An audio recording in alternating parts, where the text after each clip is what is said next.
going on, everybody? This is Lauren Delisa Coleman, and I am so excited right now for this particular whole series that we are doing right now for the Inside series for Film.io, because we are coming to you from the Venice Film Festival. And it's so much going on, and we have a number of different filmmakers that we're going to be talking to, bringing you all the behind-the-scenes scoop. So our first one is Laurynas Bareisa, and I hope I'm not mispronouncing his name. I'm so thrilled to have him with us and so happy that he's able to take out a little bit of time from his very busy schedule during the festival, running from interview to interview, screenings and more. So let's just jump right into it. Laurynas, thank you so much for joining us here at Film.io. Hello, thank you for having me.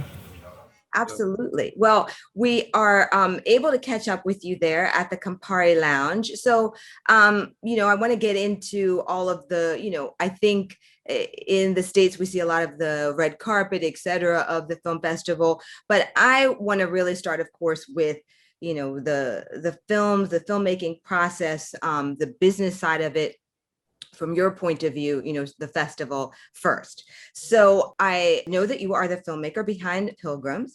So please kick it off for us by giving us a synopsis of what the film is about. Yeah, it's about two people who go to a small town where there was their relative was killed, and they're kind of retracing their steps, what happened, where it happened, and they're like literally these pilgrims going into a place that's important for them. So it's a film about remembering and trying to cope with a big loss. Thank you so much for that. I'm looking at my notes because I remember when I was watching this and just, taking notes and reading, some of the details on this. This is actually a really powerful film because, it's based on a true story that you ran across, correct? There was this, an actual incident of somebody being killed or rather found in a car who had been killed, correct?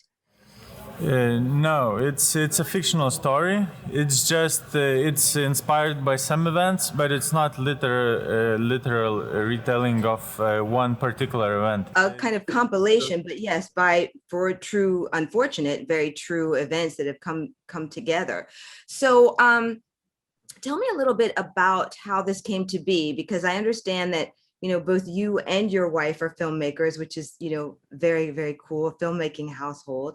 How did you kind of decide to bring kind of Pilgrims to life? Because I understand as well, this is your first feature, so congratulations, right? You've had many shorts at the festival. So this is, I guess a kind of whole new level. So what made you decide to kind of take on something that's much longer and certainly much more complex?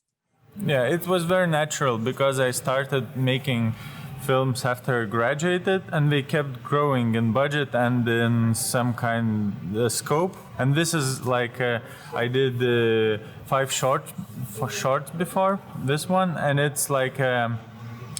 This film is like an end of this journey because it's kind of all of the shorts before had a piece of this film, visually or storytelling wise, because I come back to the same places and I kind of finish a chapter. So it came really naturally. I just the films kept getting bigger, the stories kept getting more complex, and I just couldn't fit them into a short film. So I decided to end this part of like some kind of learning process with this one. It's like right. So what was kind of the biggest challenge in creating this film, Laurynas?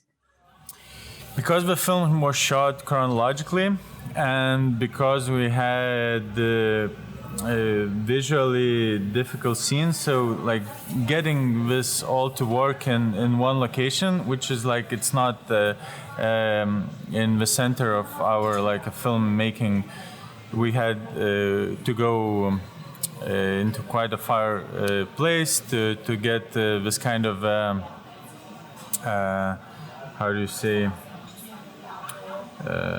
expedition going. You know, we had to get us all together, and we lived in the place where we shot for a month, and we shot it all chronologically. And I rewrote while shooting, like to get everything perfect and to get. To not come back from an expedition empty-handed. You know, it was difficult to, it was difficult to manage because the characters changed and I had to rewrite, and I also edited during the shoot, so it was kind of a difficult juggling process because I did the writing, the editing, and directing. So it was just to keep it all together, not to fall apart. Right. I think that's always obviously a challenge, right? With filmmakers, and especially, you know, when we're working on your first feature. You are based in Lithuania, correct? Could you tell us a little bit about what's the scene like there for filmmakers? We have a film center, and basically it covers the films that are that are not commercially viable in the local market. You know, because we have films that get funded privately, and they are small films that can get their budget back from a local viewer, because we have only 3 million people in Lithuania, so it's kind of small market.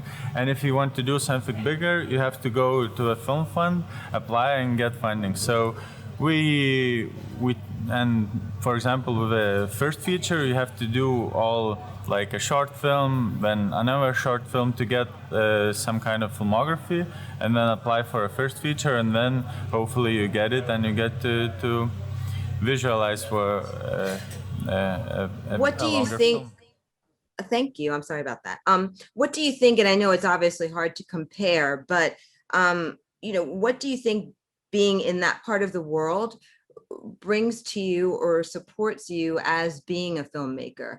Because I mean, I think that, you know, here, whether you're talking about, I'm in New York right now, as you know, obviously there's a good indie scene in New York, quite naturally. Of course, there's LA. So there's a different kind of pace and a rhythm.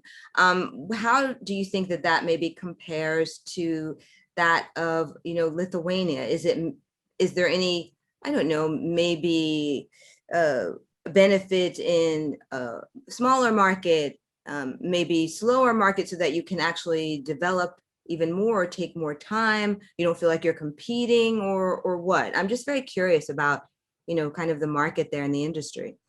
Yeah, I have friends that have studied in the States and then they come back because it's kind of difficult to get financing, because you don't have a film fund, national film fund. Everything is private.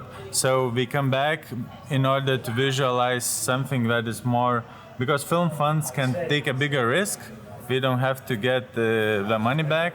So state-funded films, if everything is all right, you can make more difficult films, and the films that couldn't get funded by private investors because they are like a difficult subject or a new form of visual storytelling. So I think because I have friends that can come back, because it's a smaller pool of filmmakers, so it's easier to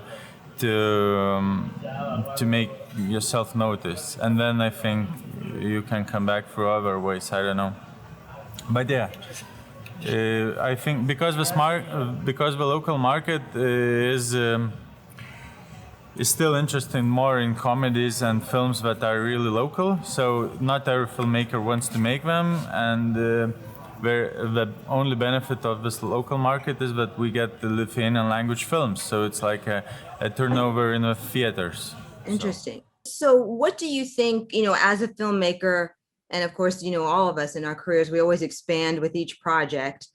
For this particular project at the end, how do you feel that, you know, it helped you as a filmmaker to become, you know, an even more accomplished one? What's one major thing that you either learned or that you overcame in the making of Pilgrims that you'll kind of take with you? Yeah, because I worked with short before and I did it for a long time, it's a different length. You know, I just try to imagine now stories longer, because it used to be like 15 minutes, 20, and that's it. And now it's possible for me to imagine a story that could take an hour and a half and longer. It's just, I don't know, just practice, I think. Great. So tell us a little bit about what it's like at the festival right now. Why do you feel it's so important to be there, in terms of being a filmmaker, and what is the scene kind of like for those who have never attended in person before? Uh, it's interesting if you're interested in films. I'm a bit of a film buff, so I just like to go to screenings. So here are all the new premieres that I have, the films that haven't been screened anywhere else. So I'm just interested to see new films, new filmmakers, new ways of. Have you been able to do a lot of networking and all of that while you're there, or are you really just more focused on looking at the films? Yes, but because of the COVID, so it's not a lot of, like, it used to be like more open, but I still get to meet people. But I do that more online also. Well, so what's next for you, Laurynas? You working on anything? Are you already deciding on what you're going to work on next, or is it already in progress, or what? I'm also a DOP, so I'm working on filming a couple of films. I'm preparing to shoot a film, and also just writing a new project. So. Well, I just want to thank you so much. I don't want to keep you because I know you have a tight schedule, but I really appreciate the time, and thank you so much for joining us for really this kickoff interview for the Venice Film Festival. Thank you. My pleasure.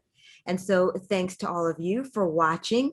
We have a number of other interviews to bring you all during this Venice Film Festival that you will not see anywhere else except during the Inside series here at film.io. I am Lauren Delisa Coleman, and thanks for watching.